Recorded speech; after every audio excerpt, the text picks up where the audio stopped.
Hello students and parents, this is Anubhuti. And this is Neha. So Neha आज का topic introduce करते हैं. हाँ कर देते हैं. Hello students and parents, I am Anubhuti. And I am Neha. So Anubhuti, अभी जो बच्चे नीट के लिए प्रिपेयर कर रहे हैं उनके बहुत सारे कन्फ्यूजन होते हैं. टैब ऑन करा, लैपटॉप ऑन करा, सर्च किया, इन्फॉर्मेशन नो डाउट बहुत सारी है, बट क्लैरिटी बच्चों को नहीं मिल पा बहुत रही कम है. तो आज की वीडियो में जो हम डिस्कस करने वाले हैं वो नीट के बारे में ही है, जहाँ पे हम उसका पैटर्न समझेंगे. पहले तो सबसे बेसिक उसकी फुल फॉर्म समझेंगे और फिर उसके बाद जो हमारी रिक्वायरमेंट नीट एग्जाम से रिलेटेड है उस सब के बारे में आज हम डिस्कस करने वाले हैं. Right from the mode to किस तरह का एग्जाम पैटर्न रहता है, तो जितने भी आपकी क्वेरीज हैं उनको हम एड्रेस करने की कोशिश करेंगे आज के वीडियो में. So without delay we start the video. Yes. So सबसे पहले तो हम इसकी बेसिक फाउंडेशन ही समझते हैं. नीट की फुल फॉर्म क्या है? So it is national eligibility cum entrance test which is for UG, है ना. अब किस किस को ये टारगेट करना चाहिए? हाँ, ये स्टूडेंट्स पूछते हैं कि कौन से ऐसे जो कोर्सेज हैं जिनसे हम टारगेट कर देते हैं. जनरली हम लोग MBBS को ही एसोसिएट करते हैं इससे, बट हाँ अगर आप स्टैंडर्ड जो डॉक्टर बनना चाहते हैं वो तो कर ही सकते हैं MBBS. उसके अलावा BDS यानी कि डेंटल सर्जरी में जो जाना चाहते हैं. उसके अलावा नर्सिंग के भी काफ़ी कोर्सेज इसके थ्रू होते हैं. फिर आयुष जो है ना, गवर्नमेंट ने अभी रिसेंटली आयुष बना दिया है उसको, विच इज़ बेसिकली यूनानी medicine, homeopathic medicine, Ayurvedic medicine, हाँ सिद्धा मेडिसिन. तो ये जितने भी जिसको कहते हैं नॉन कन्वेंशनल या अनट्रेडिशनल फॉर्म्स ऑफ मेडिसिन है, इनके भी कोर्सेज करवाए जाते हैं. फिर जो लोग कुछ जैसे वेट डॉक्टर्स होते हैं यानी कि जो एनिमल्स के डॉक्टर्स होते हैं, उसके भी कुछ कोर्सेज इसके थ्रू. सो आई फील कि अगर आपको डॉक्टर बनना है, रिगार्डलेस ऑफ किस तरह का डॉक्टर बनना है, मोस्टली नीट तो फिर आपको दे ही देना चाहिए. और इसको ऑर्गेनाइज करने वाली ऑर्गेनाइजेशन इज अगेन एनटीए ही. हमारे जैसे कि JEE हो गया, नीट हो गया एंड CUET हो गया, जैसे बड़े एग्जाम्स को एनटीए ही ऑर्गेनाइज करती है. नहीं, NTA तो बहुत पॉपुलर है. मैंने पिछले वीडियो में भी ये चीज़ बोली थी कि NTA काफ़ी फेमस है, न्यूज़ में रहती है. कुछ ना कुछ ऐसा होता रहता है, बट नॉनदलेस सारे जो मेजर एग्जाम्स हैं जितने भी हैं वो NTA कंडक्ट करती है. सो ये एग्ज़ाम भी उन्हीं का है. अब इसके लिए एक और क्वेश्चन जो हमारा इंपॉर्टेंट है, जैसे एम्स का हो गया और JIPMER के लिए बच्चों ने क्वेश्चन भी पूछा था कि क्या इसके लिए हमें दूसरा एंट्रेंस एग्जाम देना है? नहीं, अब पहले होता था ये, अब जो है नीट के थ्रू ही इन दोनों में आपको जो है एडमिशन मिलती है. हाँ, तो आपको कोई अलग से एंट्रेंस एग्जाम इसके लिए नहीं देना है. Via NEET only you will get admission in these two colleges. मतलब आप समझ लो कि अगर आप डॉक्टर बनना चाहते हो तो नीट तो दे ही देना चाहिए, और कुछ दो या ना दो, किसी और प्राइवेट का, गवर्नमेंट का, कुछ भी, नीट आपको देना चाहिए. यस. अब समझते हैं एलिजिबिलिटी, क्योंकि हर एरा गेरा नतु गेरा इस एग्जाम को नहीं दे सकता. तो सबसे important is age limit. Age limit minimum की रिक्वायरमेंट है which is you should be 17. That is 31 दिसंबर 2009 से पहले या तो आप पैदा हो जाने चाहिए हो या उस दिन पैदा हो. हाँ, नहीं तो फिर 17 साल इज योर मिनिमम रिक्वायरमेंट. अब इसमें अपर लिमिट कुछ भी नहीं है. नहीं, वो आपकी टोटली चॉइस है कि आप कितने नंबर ऑफ अटेम्प्ट्स भी देना चाहते हो. हाँ जी. तो मतलब सुप्रीम कोर्ट के हिसाब से they have not kept an upper limit. तो अगर आप 17 ईयर्स के हो तो फर्स्टली आप एलिजिबल हो जाते हो, राइट. अब मैं क्वालिफिकेशन की भी बात कर लेती हूँ. जैसे आपके पास में जो सब्जेक्ट्स होने चाहिए, तो फिजिक्स, केमिस्ट्री, और उसके साथ में बायो या बायोटेक्नोलॉजी, दोनों में से कोई एक, और साथ में एक सब्जेक्ट आपका होता है लैंग्वेज का, या तो इंग्लिश या हिंदी, प्रेफरेबली इंग्लिश, राइट. और आपका एग्रीगेट अगर आप जनरल कैटेगरी के हो तो बनना चाहिए 50%, SC ST OBC के लिए 45%. और बच्चे पूछते हैं एग्रीगेट का मतलब क्या है, कि मतलब हर सब्जेक्ट में 50, हर सब्जेक्ट में नहीं, ओवरऑल सारे इन सब्जेक्ट्स को मिला करके अगर आपकी 50% एग्रीगेट बनती है तो फिर आप एलिजिबल हैं. और PWD का भी है 45. हाँ जी, 45% दैट इज फॉर, तो वो डिफरेंट कोटाज हो जाते हैं. अब इसमें अटेम्प्ट्स भी अगेन एक इम्पॉर्टेंट पार्ट है कि हम कितनी बार अटेम्प्ट दे सकते हैं. 1 बार, 2 बार, 3 बार, इसकी कोई लिमिट नहीं है. आप जितनी बार देना चाहते हो दे सकते हो, जितने साल बर्बाद करना चाहते हो वो कर सकते हो. 3 अटेम्प्ट के बाद तो मतलब खैर आपको समझ जाना चाहिए कि मेरे लिए है या नहीं है. हाँ जी, नहीं, इसमें कोई अटेम्प्ट्स की लिमिट नहीं है, बट एक बार आप ये सारी क्राइटेरिया को अगर आप फुलफिल करते हो तो फिर आप ड्रॉपर हो या फिर आप फ्रेश स्टूडेंट हो, अगर आप 12th दे रहे हो तो साथ में आप तब भी रजिस्टर कर सकते हो. यस. अच्छा, मोड ऑफ एग्ज़ाम ऑनलाइन होता है, ऑफलाइन होता है? ये भी एक बड़ा क्वेश्चन बच्चों का रह जाता है. ऑनलाइन नहीं होता है, ऑफलाइन ही होता है. जहाँ तक अभी तक हमारी जो नोटिफिकेशन है, दैट मीन्स आपको जो pen and paper OMR sheet मिलेगी, आपको बबल्स बनाने होंगे, तो पेपर आपको प्रॉपर ऑफलाइन मोड पे ही रहना है. दूसरा, कुछ कोचिंग सेंटर्स हैं जो अपनी वेबसाइट पे बोल रहे हैं कि it can be hybrid also, but जब तक आपको एनटीए से ऑफिशियली कुछ नहीं मिलता है उसकी वेबसाइट पे, दैट मीन्स आप ये कंसिडर करके चलो कि आपको पेपर ऑफलाइन मोड पे ही देना है, that means with a paper and a pen.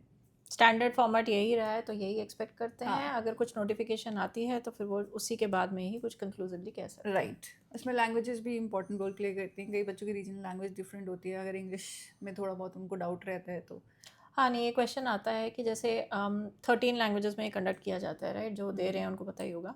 But जैसे अगर सपोज करो आपको लगता है कि इंग्लिश आपकी थोड़ी पुअर है या आपने इंग्लिश मार्क कर दिया, तो इंग्लिश में तो आपका सिर्फ इंग्लिश में ही पेपर आता है। But to be on the safe side, आपकी जो भी रीजनल लैंग्वेज है अगर वो उन 13 लैंग्वेजेस में से आती है, सपोज करो हिंदी ले लेते हैं सबसे जो कॉमन है, तो आप हिंदी में अगर फिल करते हो अपना प्रेफरेंस, तो हिंदी में भी आता है और इंग्लिश में भी आता है, राइट। सो अगर आप ऐसे हो जिनको आपको लगता है कि हो सकता है अगर कुछ क्वेश्चन समझने में दिक्कत आ रही है कुछ, तो आप अपनी रीजनल लैंग्वेज भर दो, आपको दोनों लैंग्वेजेस में आ जाएगा। और अगर आपको सपोज एक लैंग्वेज में समझ नहीं आ रहा तो दूसरे में आपको समझने में आसानी ईजी हो हो जाएगी। जाता है।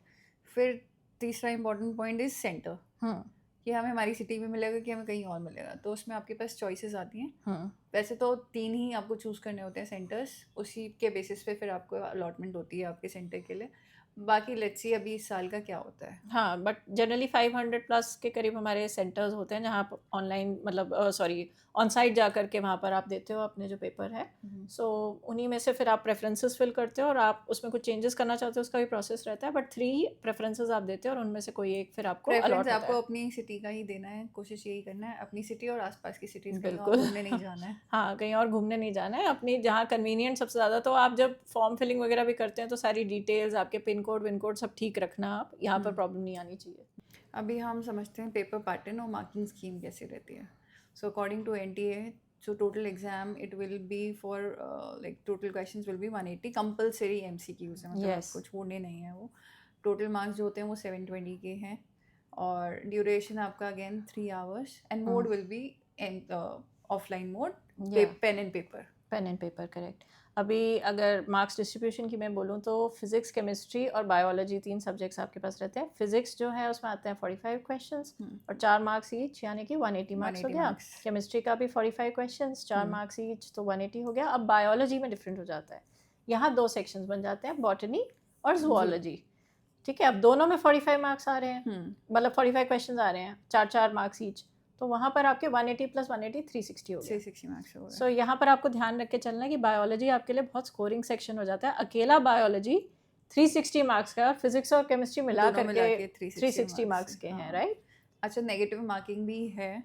Every correct answer is +4 and every wrong answer is -1। तो गेस वर्क नहीं करना है, बट यस 50-50 है, तो आपको लगता है तो थोड़ा सा दिमाग लगा के ट्राई कर सकते हो, बट हाँ ब्लाइंड गेसिंग कैन बी डेंजरस ऑल्सो। या तो आपके क्वेश्चंस की सिलेक्शन बहुत वो होनी चाहिए, ऐसा नहीं है बोर्ड वाला वो फॉर्मूला नहीं लगाना कि सब अटेम्प्ट कर दो चाहे आता है नहीं आता। छोड़ना भी ऐसा नहीं है कि सब कुछ छोड़ दिया कि ये माइनर नेगेटिव मार्किंग हो रही है तो हाँ, ये भी छोड़ अगर दिया, थोड़ा आइडिया लग रहा है कि ये हो सकता है तो फिर कर दो तब अटेम्प्ट, गेस कर लेकिन सकते हो। अगर बिल्कुल लग रहा है कि ये नहीं आता तो फिर छोड़ दो, बेटर है आपके लिए, राइट। और एक और डाउट यहाँ पर आता है कि बच्चों का कि अभी ना पिछले साल के पैटर्न तक अगर हम देखें तो 200 क्वेश्चंस हमको मिलते थे जिसमें से 180 अटेम्प्ट करने होते थे, यानी कि आपके पास ऑप्शंस भी थे, ऑप्शनल भी एक पार्ट होता था कि आप छोड़ सकते हो, सेक्शन भी आता था, राइट। हाँ जी, बट अभी इन्होंने उड़ा दिया है उस चीज़ को। अभी there is no section B, 180 पूरा आपको 180 ही क्वेश्चंस आएंगे और वो 180 के 180 रहेंगे, कुछ ऑप्शनल नहीं है, उन्हीं में से आपको चॉइस करनी है। अनु, वैसे तो सब कुछ बता चुके हैं हम अपने बच्चों को, लेकिन सिलेबस क्या पढ़ना है? मैं तो यही बोलूँगी कि 11-12 का फिजिक्स, केमिस्ट्री, बायोलॉजी घोट के पी जाओ और पी जाओ। हाँ। उसके अलावा क्या करना है? नहीं, कुछ नहीं, आपकी एनसीईआरटी और सीबीएसई की जो बुक्स हैं वही आपका, मतलब इनफैक्ट 11-12 तो खैर है ही है। हाँ। मैं बोलूँगी 6 स्टैंडर्ड से जितने आपके फाउंडेशन जितना भी आपके है सारा ही कुछ क्लियर हो जाए तो सब कुछ ही आप समझ लो कि जब से आपने बायो स्टार्ट किया है क्रैक करना। हाँ नहीं, बायो जब से आपने स्टार्ट किया जितना आपने पढ़ा है वो सारा ही उसका समरी अब आने वाली है इस पेपर में। और डायग्राम्स को तो बिल्कुल सीरियसली लेना है, बिल्कुल भी इजीली नहीं लेना है, बिकॉज डायग्राम्स में बहुत बच्चे मार खा जाते हैं। सो ये डायग्राम्स को ज़रूर आप प्रैक्टिस करें, वहाँ पर ड्रॉ करके जितना आप अपने हाथ से जो है उसको प्रैक्टिस करते हो ना उतना अच्छा आपके लिए रहता है, उतना आप मास्टर अंडरस्टैंडिंग हो जाती है, राइट, बहुत क्लैरिटी मिल जाती है खुद करके, तब पता चलता है कि हाँ क्या कहाँ है। नहीं, बायोलॉजी बहुत इंपॉर्टेंट सब्जेक्ट है, मैंने पहले भी बोला कि बायोलॉजी सबसे ज़्यादा वेटेज कैरी करता है, तो इसको तो आपने लाइटली लेना नहीं है। बट हाँ, अगर आप सीबीएसई और एनसीईआरटी को स्टिक करते हो, उसके अलावा बाहर जाने की कोई ज़्यादा है नहीं, एक का दुका टॉपिक्स इधर उधर से भी होते हैं, वो हम अलग वीडियो बना देंगे जिसमें हम सब्जेक्ट्स जो है सब्जेक्ट वाइज जो है ब्रेक डाउन टॉपिक्स का कर देंगे। बट ओवरऑल अगर आप सीबीएसई एनसीईआरटी को कर लेते हो तो आप क्लियर कर लोगे इस एग्ज़ाम को, राइट। सो नेहा, आज जनरली हमने जितने भी प्रोसेस से रिलेटेड क्वेश्चन हैं उनको तो एड्रेस कर ही लिया है। इसके अलावा हम काउंसलिंग पे एक डिफरेंट वीडियो बनाएंगे क्योंकि काफ़ी वास्ट बनती है। बाकी बट फ्रीक्वेंटली आस्क्ड क्वेश्चंस भी मैं एक बार करना हाँ, चाहूँगी। उसका भी हम लोग जो हमारे पास क्वेरीज आती हैं जनरली, जो छोटे छोटे ऐसे डाउट्स हैं जो मतलब बहुत बेसिक डाउट भी हैं और बहुत बड़े डाउट्स भी हैं बच्चों या के लिए, राइट, तो वो भी हम एड्रेस करेंगे वो एक हमारी अलग नेक्स्ट वीडियो वीडियो में में। एड्रेस करेंगे। बट उसके अलावा अगर आपके पास में कुछ भी और क्वेरीज हैं, अगर आपको कोई कमेंट करना है तो आप हमें बता सकते हो, कोई और ऐसी चीज़ इस पर आप चाहते हो कि हम वीडियो बनाए वो भी आप हमें बता सकते हो। And thank you for watching our video.